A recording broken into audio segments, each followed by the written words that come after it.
क्या लिखो? Cash. Next. Empire is divided into 16 provinces. साम्राज्य 16 प्रांतों में बटा था। Provinces into turf, TURF, turf. प्रांतों को, जो प्रांत है उनको तर्फों में। और टर्फ इनटू मौज, MAUJ। प्रांत हो गए पहले। एम्पायर जो था प्रोविंस, प्रोविंस बटा था तर्फ में, TURF। तर्फ बटा था मौज, MAUJ, मौजोस। ठीक है। जहां तर्फ लिखे हो उसका हेड लिखो कारकून। TURF, टर्फ के नीचे लिखो ब्रैकेट में कारकून। तर्फ का जो हेड होता था वो कारकून होते थे।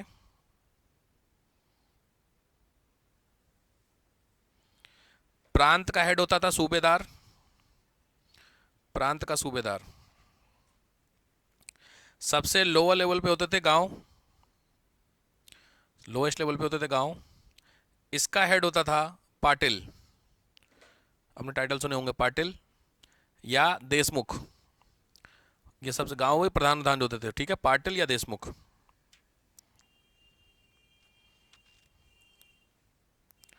सबसे जो इंपॉर्टेंट यहां पे शुरू हुआ है, शिवाजी ने स्टार्ट किया, उसका नाम लिखो सर देशमुखी।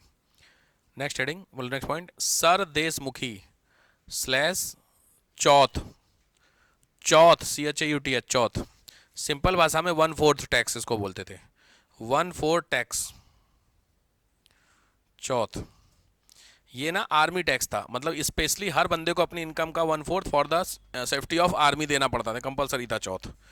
तो पूछा हुआ है, ठीक है। चलो, हो गया। नेक्स्ट आओ, जुडिशरी। जुडिशरी, जुडिशरी में जो कोर्ट का नाम था, नहीं, जुडिशरी में जो बंदा था उसका नाम था पटेल। जज का नाम पटेल। लोएस्ट लेवल की बात कर रहा हूं, पटेल। इज इक्वल टू, चाहो तो लिख लो तहसीलदार आज के समय का। और जो लास्ट कोर्ट थी वो, उसका नाम था लास्ट कोर्ट, मतलब इसके ऊपर अपील नहीं हो सकती, उसका नाम था हाजिर मजलिस। हाजिर मजलिस कोर्ट का नाम, हाजिर मजलिस।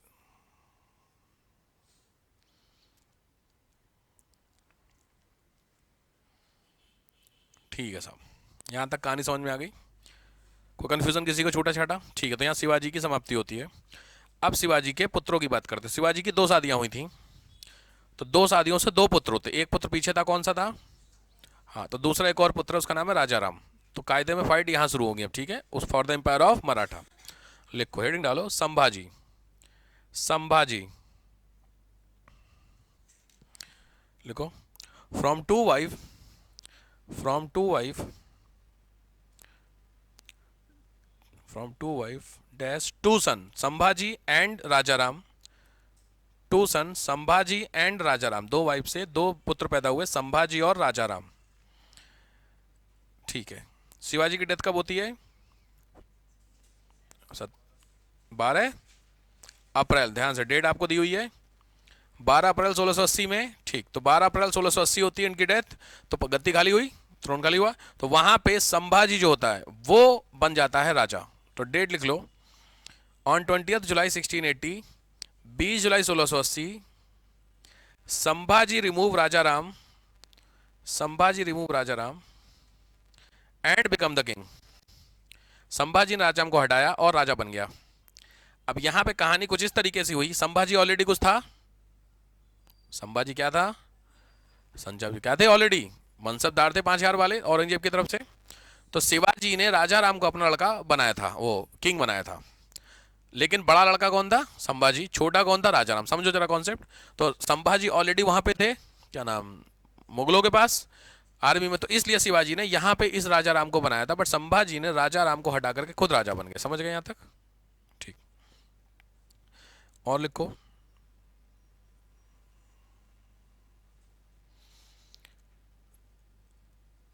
ठीक है, ये कौन से वाले संभाजी हैं? हाँ, ये वही है। पता चला आपको लगा कौन है? ये वही हैं, उन्हीं के लड़के। ठीक है, आपको लगे ठीक है, इन्हीं के समय है इंडियन पोएट कवि कलश। उसमें कैरेक्टर दिखाया गया है कवि कलश का, देखा है? बेहतरीन कैरेक्टर है कवि कलश। इंडियन पोएट वहीं पे थे, इनके कोर्स में थे कवि कलश। 11 मार्च 1689 को 11 मार्च 1689 को औरंगजेब ने मर्डर करवा दिया। कभी कलश को नहीं, कभी कलश का तो नाम आ गया बस, किस बहुत कंफ्यूजन शुरू है। मैं फिर कह रहा हूं, संभाजी राजा है, राजा राम अलग है इस समय। औरंगजेब ने मर्डर किया संभाजी का 1689 में, समझ रहे हो भाई? ठीक, औरंगजेब ने मर्डर करवा दिया और उसकी वाइफ और उसके सन दोनों को जेल में डाल दिया। किसकी वाइफ और सन? तो संभाजी की वाइफ इंपॉर्टेंट है, लिख लो।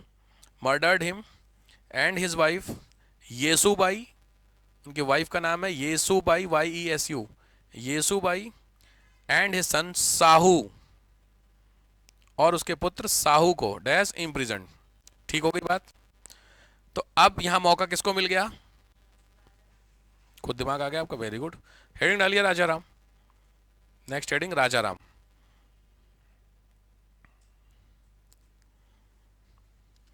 फरवरी 1689 ही बिकेम द किंग।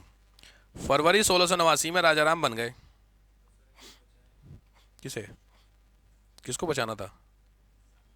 सौतेला भाई था पहली चीज, और दूसरी चीज दोनों के सौतेला था, दो वाइफ से दो बच्चे हैं तो सौतेला हुआ, सिंपल बात। दूसरी चीज मैंने बताया, सबसे पहला ही लाइन आपने लिखी कि दोनों के बीच में फाइट थी। संभाजी ने किसको हटा के राजा बना था? आपको लग रहा था शरीफ कोई है कि राजा राम बचाने जाएंगे? ना ना भाई, तूने गलती कर दी, मैं नहीं करूंगा। तो वो तो चाह रहा हूँ, सिंपल बात है। मैंने कल भी आपसे एक बात पूछी थी ना कि आप चाहे जितनी अच्छी बात कर लीजिए, मैं भी प्रॉपर्टी देने को कहूँ आप नहीं मानेंगे अपनी सिस्टर को। ठीक है, मान जाऊंगा, अच्छी बात, अगर आप मान जाएंगे तो बहुत अच्छी बात है, बट आप नहीं मानेंगे। अच्छा, आप भाई को प्रॉपर्टी देने मान जाएंगे? अगर आपका भाई, जो बहनें यहाँ बैठी हैं उनसे पूछ रहा हूँ मैं, कि अगर भाई को प्रॉपर्टी की बात आती है और सुप्रीम कोर्ट ने बोला इक्वल राइट्स, तो दो फ्लैट है, नहीं एक ही फ्लैट, दो फ्लैट होते फिर तो आप मान जाओगे क्योंकि ऑप्शन कुछ नहीं है। एक फ्लैट में आपको बंटवारा करना है, तो आपके पिताजी बंटवारा कर रहे हैं तो उसमें लड़के को दे रहे हैं और आपने बोला मुझे भी दो, ऐसा आप चाहेंगे? मतलब आपके पापा वो जो फ्लैट है वो अपने भाई मतलब बेटे के नाम कर रहे हैं और आपको नहीं दे रहे हैं, तो आपकी तरफ से कुछ रहेगा कि कोई दिक्कत नहीं? आपकी शादी एक ऐसे घर में हुई है जिस घर में बस रोटी मुश्किल से मिल रही है। अब बताइए, आ गया मॉल में है ऐसा? हाँ, अब आपको समझ में आ रहा है। कोई कंडीशन अप्लाई हो जाती तुरंत, डिपेंड होता है सर, हमारी शादी ऐसे घर में जिसमें 10 फ्लैट हैं, भाई लॉजिक है, कोई टेंशन नहीं है आपको। लेकिन अगर ऐसी जगह जहाँ पे दिक्कतें हैं तो फिर आपको पता चल जाएगा, सारी जो सच्चाई सब खत्म हो जाती है। नहीं, लिबर्टी पिबर्टी सबसे आप कुछ नहीं, भैया हमें भी चाहिए। ठीक बात है। तो अब वापस आते हैं किस पे? राजा राम पे। तो क्यों मदद नहीं की? जवाब मिल गया, फरवरी 1689 में दिया है। हाँ है, ऐसा है कुछ, मैं चेक कर लेता हूँ भाई। नहीं, अगर डेट का कोई है तो मैंने बोला डेट से मतलब ही नहीं होता है, हमेशा ईयर याद रखिए, इसमें दिया है। अच्छा, दिखाया गया है? अच्छा, वो कैप्चर कर लिया होगा ना, हाँ बस तो समझ गए। मार्च में तो असैसिनेशन हुआ है ना, तो उससे उसको पहले जेल में डाल दिए होंगे समथिंग करके, उसमें सीन उन दिखा तो रहा है। हाँ, तब तो एक साल से तो बनना था तो वो बन गया, ठीक है। क्योंकि किताब को मैं गलत कम मानता हूँ, किताब बड़ी ऑथेंटिक बुक है भाई। तो डेटा भी, डेट नहीं है, ईयर याद रखिए, ठीक है। अब आइए, अच्छा रूल के हिसाब से राजा कौन था? संभाजी के लड़का, कायदे में राजा का लड़का ही तो राजा बनेगा, साहू। बन के राजा राम, साहू जेल में था, तो लॉजिक बात है राजा तो अभी भी साहू ही होगा रूल के हिसाब से। तो इसीलिए ये जो राजा राम थे, इन्होंने अपने आप को रिप्रेजेंटेटिव बोला साहू का, और गद्दी पे नहीं बैठे। समझ गए? कुछ कुछ आइडिया लग रहा है भरत टाइप के, कि जो मेन राजा है वो कौन है? राम। तो मैं नहीं गद्दी बैठूंगा, मैं बगल में बैठ करके शासन चलाऊंगा। आजकल नहीं दिल्ली में नोटंकी हुई थी थोड़े दिनों पहले, आपने देखा था। तो कुछ इस तरीके की कहानी थी। हाँ, वो आतिशी नहीं, वो केजरीवाल को राम बोल रही थी, खुद को भरत। हरकतें अब क्या बोले। एक चीज में पॉज कर दूं, बिल्कुल। एक्चुअली कहानी क्या है ना, खाली एक लाइन पे ना किसी का कैरेक्टर को जज मत करिए, क्योंकि आगे पीछे की कहानी हम तो वही बता रहे जो एग्जाम में आ रखा है, बट अंदर की यादें बहुत सारी होती हैं, हमें वो मैटर नहीं, अपने काम का लिखो। He announced Shahu as a king, उसने साहू को अभी भी किंग माना, माना। लेकिन इसमें सबसे बड़ी दिक्कत क्या है? दिक्कत सबसे बड़ी जो होती है वो लिखो, इन 1689 दिसंबर में दिसंबर 1689, दिसंबर 1689, एक्चुअली इसको डर लग गया था मुगल जो हैं वो अटैक करने जा रहे हैं, तो मुगल क्योंकि देखो आदमी ना उतना वो नहीं था पावरफुल, तो ये भाग गया उस इलाके से। किस इलाके से? जहां के राजा बने थे। देखो he ran away to Jinji. Jinji याद आ रहा कुछ? पीछे कैपिटल बनाई थी शिवाजी ने, वहां भाग के चला गया जिंजी। ठीक है, तो आप कह सकते हैं 1689 से 1699 तक वो जिंजी ही कैपिटल रही, किसकी? मराठों की। ठीक है,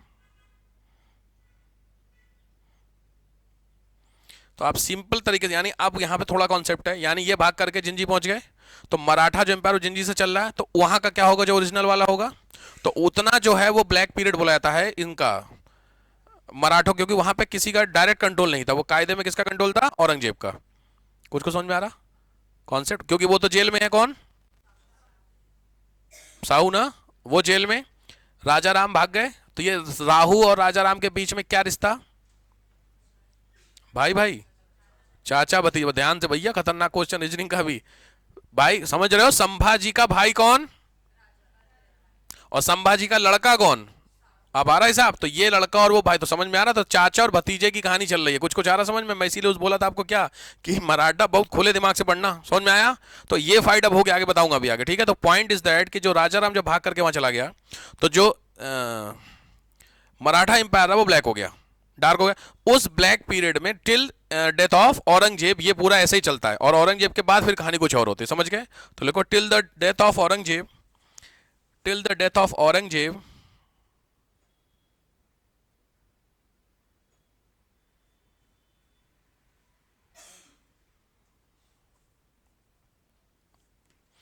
डेथ ऑफ औरंगजेब, ब्रैकेट में लिखो 1707, 1707।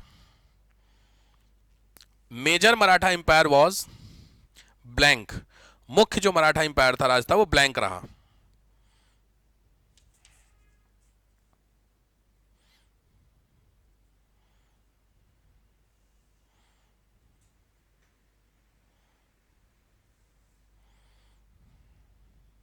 खतरनाक कहानियां अब आपकी, और अभी तो शुरू हुई कंफ्यूजन, अभी और शुरू होगा। यहां तक समझ में आ गया? औरंगजेब खत्म। अब यहां पे दो लोग हैं, एक है राजा राम, वो कहां है? दूसरा बंदा साहू, वो जेल में। यहां तक समझ में आ रहा? साहू कौन? भतीजा, और राजा राम भाई। ठीक है यहां तक? चलो हेडिंग डालो। 1707 में है Shivaji second, Shivaji second, heading है शिवाजी सेकंड। आप कहानी समझिए, कायदे में इस समय राइट नाउ मराठा एम्पायर का हेड कौन था? जिंजी से चल रहा था ना, तो राजा राम तो हेड होगा कि नहीं? आराम से समझ में आ रहा है चीजें? तो राजा राम जो था उसकी डेथ हो जाती है 1707 के आसपास औरंगजेब के, और उसका लड़का है ये शिवाजी सेकंड। किसका लड़का? राजा राम का। तो कायदे में मराठा का किंग ये हो गया। समझ रहे चीजों को लेकर के? लिखो कुछ नहीं, अभी जेल में ही हो। अब आएंगे शिवाजी की डेथ तक वो जेल में था, तो जैसे होता कहानी क्या होती, सेम ईयर में औरंगजेब की डेथ हुई और राजा राम की डेथ हुई। तो राजा राम का जो लड़का था शिवाजी सेकंड, वो मराठा एम्पायर के किंग हो गया, और सेम टाइम में साहू जेल से बाहर। कुछ को समझ में आ रही कहानी? तो अब जब ये वापस आएंगे तो पता चलेगा कि राजा कौन हो गया। अब आ रहा समझ में कहानी? हाँ, इस चीज को लिखिए, बहुत जरूरी है भैया। शिवाजी क्या लिखे हो? कुछ लिखे हो? अच्छा लिखो, इन 1707, 1707 आफ्टर द डेथ ऑफ राजा राम, राजा राम की मृत्यु के बाद,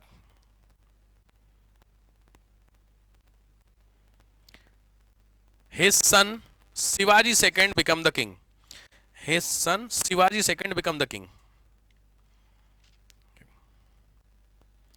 ठीक हो रही कहानी यहां तक? चलो, उधर औरंगजेब की भी डेथ हो गई, तो औरंगजेब के बाद भी तो कोई राजा बनेगा मुगलों का, उसका नाम था मुअज्जम शाह। मुअज्जम शाह ने साहू को जेल से रिलीज कर दिया। कुछ कुछ कहानी समझ में आ रही है? लिखो, on the same year, on the same year, on the same year Muazzam Shah, Muazzam Shah, bracket में लिखना चाहो तो लिख लो successor of Aurangzeb. Same year में औरंगजेब का जो सक्सेसर था मुअज्जम शाह रिलीज्ड किसको? साहू को।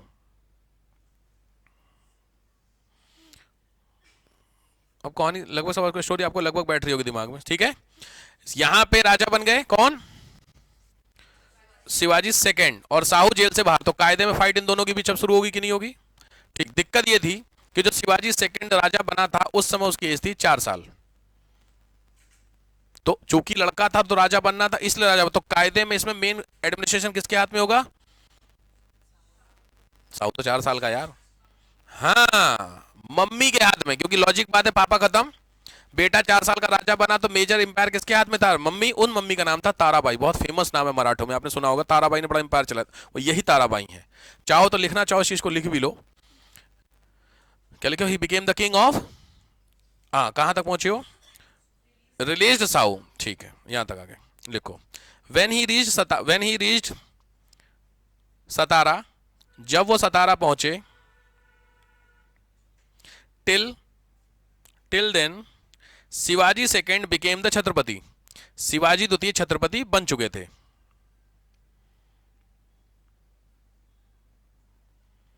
कहानी समझ में आ गई, बट मैंने अभी भी आपको बताया थोड़ा सा फीमेल को लेकर के अभी भी इश्यूज थे। तो कायदे में अब फाइट साहू वर्सेस ताराबाई होगी, मेरी बातों को समझते चले, समझ रहे हो, साहू और ताराबाई की लड़ाई होगी। ताराबाई कौन थी, राजाराम की वाइफ, एक ही बात है, मैंने बोला राजाराम की वाइफ, गलत तो नहीं समझ रहे हैं भाई साहब। तो राजाराम की वाइफ या शिवाजी सेकंड की मम्मी थी ताराबाई, तो शिवाजी क्या बन गए, राजा, शिवाजी सेकंड राजा बन गए, और साहू जेल से बाहर आएंगे। तो साहू जब देखा वो राजा बना हुआ, तो उसने बोला कायदे में तो राजा कौन था, या तो संभाजी, संभाजी की डेथ होती है तो फिर मेरे को बनना चाहिए था, बट संभाजी का लड़का हिसाब समझ रहे हो सिस्टम, हाँ कुछ को समझ आ रहा, ठीक। तो लिखो दिस, इस फाइट का नाम लिखो, सो ही फॉट विद ताराबाई, उन्होंने ताराबाई के साथ लड़ाई लड़ी, और इस लड़ाई का नाम होता है बैटल ऑफ खेड़ा, खेड़ा का युद्ध इसी को बोलते हैं, बैटल ऑफ खेड़ा। अब युद्ध में कोई तो जीतेगा, इस युद्ध में जीता वही जो जेल से आया था, क्या नाम, साहू, लिखो he won, Shahu won with the help of, ध्यान से, with the help of Balaji Vishwanath, Shahu की तरफ से जो सपोर्ट किया था, बालाजी विश्वनाथ कौन थे पता है, बालाजी विश्वनाथ है पेशवा, यहां से पेशवाओं की कहानी शुरू होती है, ठीक है। बालाजी विश्वनाथ जीत गए, कुछ को समझ में आ रही कहानी लगभग अब। बैटल ऑफ खेड़ा, खेड़ा का युद्ध,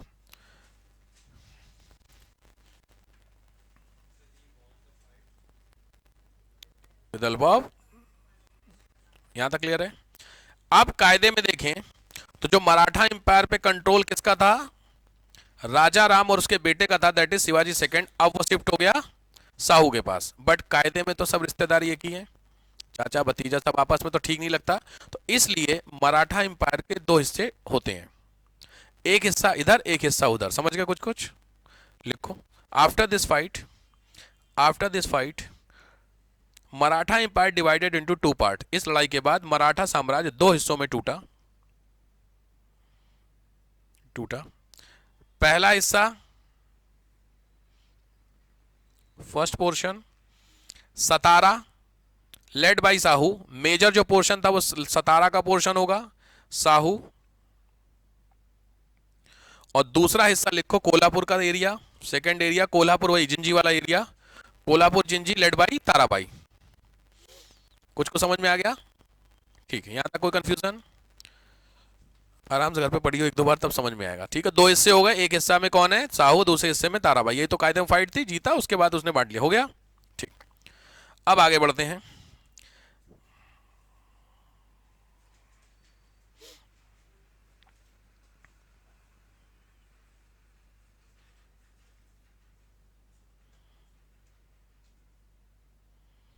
इंपॉर्टेंट नहीं, आगे की कहानी और कंफ्यूजन है। जो शिवाजी द्वितीय हैं उनकी माता जी थी ताराबाई, शिवाजी द्वितीय की डेथ होती है, फिर उनका जो लड़का होता है वो राजा बनता है, कहां का, जिंजी कोल्हापुर वाला एरिया का, और उसका भी कोई लड़का होगा, तो उसके और उसके बीच में होंगी लड़ाई, इस लड़ाई को खत्म करने के लिए 1731 में एक ट्रीटी हो जाती है, कुछ को समझ में आ रहा है, फिर समझते हैं। 2 हिस्सों में बेटा, एक तरफ ताराबाई वाला एरिया, दूसरी तरफ साहू वाला एरिया, ताराबाई वाला जो एरिया था उस एरिया में ताराबाई का लड़का शिवाजी सेकंड, शिवाजी, हाँ शिवाजी सेकंड ना भाई, शिवाजी सेकंड का जो लड़का होता है वो उधर साइड में साहू का लड़का, उन दोनों की फाइट होगी। ये चलती रहे फाइट, उसको रोकने के लिए दोनों ने आपस में ट्रीटी कर ली और ट्रीटी के बाद खत्म कर लिया झगड़ा। समझ में आई कुछ कुछ?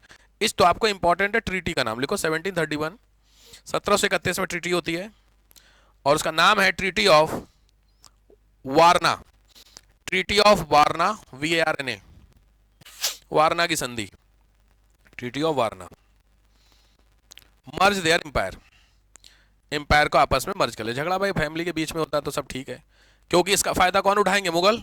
उससे अच्छा है कि भाई साथ में रहो। यहां तक समझ में आ गया? तो कायदे में इसके बाद से एम्पायर नॉर्मल मराठा चला, टिल अंग्रेज नहीं आया था। जब तक अंग्रेजों ने कंट्रोल कर लिया मराठा, आपने सुना एंग्लो मराठा वॉर, तो वो अलग कहानी है। तो यहां पे अंग्रेज आएंगे फिर अलग फाइट होगी, बट मराठा आपका जुड़ गया। अब जुड़ गया तो सीधी बात है, मराठा कोई तो लीड करेगा। कायदे में उधर से भी आ रहे होंगे, इधर से भी आ रहे होंगे। समझ रहे हो मेरी बात? साहू की तरफ से भी सक्सेसर चलते चले होंगे, इधर क्या नाम है शिवाजी सेकंड की तरफ से भी चलते चलेंगे। तो इन दोनों ने मर्ज कर लिया, बट राजा कौन बनेगा? सोचने वाली बात है। तो राजा कौन बनेगा, उससे बेहतर ऑप्शन था जो पेशवा दिए। पेशवा ने वर्ड दिया था क्या? बालाजी विश्वनाथ। तो जो बालाजी विश्वनाथ है वहां से कहानी शुरू होती है पेशवाई की। ठीक है, मैं हेडिंग बता, हेडिंग लिखो टेन्योर ऑफ पेशवा, हेडिंग डालो टेन्योर ऑफ पेशवा, पेशवाओं का काल। तो पहले पेशवा कौन थे? मैंने नाम बता दूं, पहले वही थे बालाजी विश्वनाथ, पहले पेशवा लिखे। क्योंकि अब यहां से किंग नहीं, आपने अगर पेशवा वाली मूवी कोई भी देखा होगा तो उसमें राजा कोई बना हुआ देखा हुआ आपने? कोई पेशवा मैंने मूवी देखी थी यार, क्लिप देखी थी, मूवी तो नहीं देखी थी। कौन सी? बाजीराव वाली, हाँ बाजी, मूवी तो नहीं थी, मैंने क्लिप देखी थी। उस क्लिप में आपने अगर सीन देखा होगा थोड़ा बहुत, तो इसमें जब वो तीर करके चेक करता है एक, अरे उसको, हाँ मोर के पंख वाली सीन देखा, तो उसमें देखो सामने एक राजा बैठा हुआ है। इसका मतलब पेशवा जो होता है वो ये जो भी कौन है, ये क्या नाम इसका जो हीरो है, रणबीर सिंह, ये हीरो बना हुआ है ना उसमें। तो सीधे सामने एक राजा बना हुआ, तो ये राजा तो नहीं है ना। ये किसके लिए अप्लाई करता है? पेशवा के लिए अप्लाई करता है। इसका मतलब पेशवा अलग होंगे, राजा अलग होंगे। इंपॉर्टेंट यहां पे होता है कि जो राजा है वो उतने इंपॉर्टेंट नहीं होंगे। अब किसका टेन हो, यानी जो पूरा कंट्रोल है वो किसके हाथ में होगा? पेशवा के हाथ में होगा, ये मैं कह रहा हूं। ठीक है, चलो।